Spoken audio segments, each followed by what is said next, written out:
Telangana సర్కార్పై KTR hot comment చేశారు. Kaleshwaram commission నోటీసులపై స్పందించిన కేటీఆర్ కాంగ్రెస్ సర్కార్కు పాలన చేత కావడం లేదన్నారు. ఇది కమిషన్లు తీసుకుంటూ పనిచేస్తున్న ప్రభుత్వమని కేటీఆర్ మండిపడ్డారు. పర్సెంటేజ్లు లేకుండా ఏదీ జరగదని బహిరంగంగా చెప్తున్నారని, తమ కమిషన్ల నుంచి ప్రజల దృష్టిని మరల్చేందుకు నోటీసుల డ్రామాలాడుతున్నారన్నారు కేటీఆర్.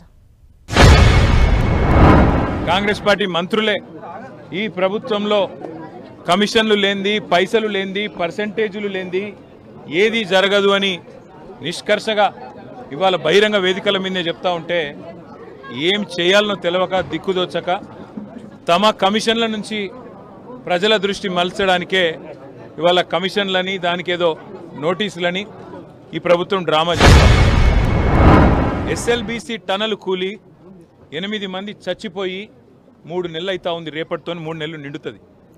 ఇంకో ప్రభుత్వంలో సమర్థుడైన ముఖ్యమంత్రి ఉంటే మంగళగ్రహం నుంచి కూడా ఈ పాటికే తిరిగి మనుషులు అక్కడికి ఎక్కువపోయి ఉంటే ఆడికెళ్ళి తెచ్చేటోళ్ళు. సమర్థవంతమైన ప్రభుత్వం ఉంటే చేసే పని గది. కానీ 3 నెలలు అయితే అసలు ఎస్ఎల్బీసీ టన్నెలు మీ కమిషన్ల ఆరాటంతో మీ కక్కుర్తితోని ఏదైతే కూలిపోయిందో ఇంతవరకు అందులోంచి శవాలను కనీసం తీసే దమ్ము లేదు. కనీసం ఆ పనుల విషయంలో ఏం జరిగిందో చెప్పే పరిస్థితి లేదు. సుంకిశాల రిటైనింగ్ వాల్ కూలిపోయింది. సుంకిశాల రిటైనింగ్ వాల్ కూలిపోతే ఇప్పటి వరకు ఆ సంస్థ మీద కానీ ఆ ఎందుకు కూలిపోయిందన్న దాని మీద కానీ ఎలాంటి ఎంక్వైరీ లేదు, ఎలాంటి కమిషన్ లేదు. ఆ సంస్థ మీద ఎలాంటి చర్య తీసుకున్న పాపాన పోలేదు. వట్టెం పంప్ హౌస్ మునిగింది కాంగ్రెస్ వచ్చిన తర్వాత, ఇంతవరకు దాని మీద చర్యలు లేవు. పెద్దవాగు ప్రాజెక్టు 2 సార్లు కొట్టుకుపోయింది, దాని మీద చర్యలు లేవు. కాంగ్రెసు బీజేపీ కలిపి వండుతున్న వంటకం ఏదైతే ఉందో, కాళేశ్వరాన్ని ఒక విఫల ప్రయోగంగా చిత్రీకరించే ప్రయత్నం ఏదైతే ఉందో, ప్రజలకు వాస్తవాలు తెలుసు.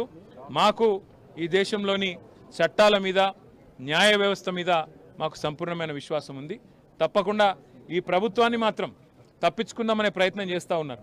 అంటే కమిషన్ల పేరిట, కాలయాపన పేరిట, కమిటీల పేరిట తామిచ్చిన 6 గ్యారంటీలు, 420 హామీలు, వాటిని ప్రజల దృష్టి వాటి నుంచి పక్కకు తీసుకుపోయే ప్రయత్నం ఏదైతే చేస్తున్నారో వదిలిపెట్టే సమస్య లేదు. ఇది కాంగ్రెసు బీజేపీ కలిపి వండుతున్న వంటకం ఏదైతే ఉందో, కాళేశ్వరాన్ని ఒక విఫల ప్రయోగంగా చిత్రీకరించే ప్రయత్నం ఏదైతే ఉందో, ప్రజలకు వాస్తవాలు తెలుసు. మాకు ఈ దేశంలోని చట్టాల మీద, న్యాయ వ్యవస్థ మీద మాకు సంపూర్ణమైన విశ్వాసం ఉంది. తప్పకుండా ఈ ప్రభుత్వాన్ని మాత్రం తప్పించుకుందామనే ప్రయత్నం చేస్తూ ఉన్నారు. అంటే కమిషన్ల పేరిట, కాలయాపన పేరిట, కమిటీల పేరిట తామిచ్చిన 6 గ్యారంటీలు, 420 హామీలు, వాటిని ప్రజల దృష్టి వాటి నుంచి పక్కకు తీసుకుపోయే ప్రయత్నం ఏదైతే చేస్తున్నారో వదిలిపెట్టే సమస్య లేదు. ముమ్మాటికి తెలంగాణకు మేలు చేసిన వాళ్ళని ఆ దేవుడు కాపాడతాడు. మీరెన్ని చిల్లర ప్రయత్నాలు చేసినా, వచ్చి 17 నెలల నుంచి మీరు చేస్తున్నాయని చిల్లర ప్రయత్నాలే. ఈ కమిషన్ అని, ఆ కమిషన్ అని, ఈ ఎంక్వైరీ అని, ఆ ఎంక్వైరీ అని. అందుకే నేను చెప్పేది, ఈ 3D మంత్రం ఎక్కువ రోజులు నడవదు.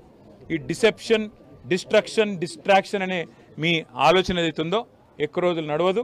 తప్పకుండా తెలంగాణ ప్రజలు తిరగబడే రోజు కూడా వస్తుంది.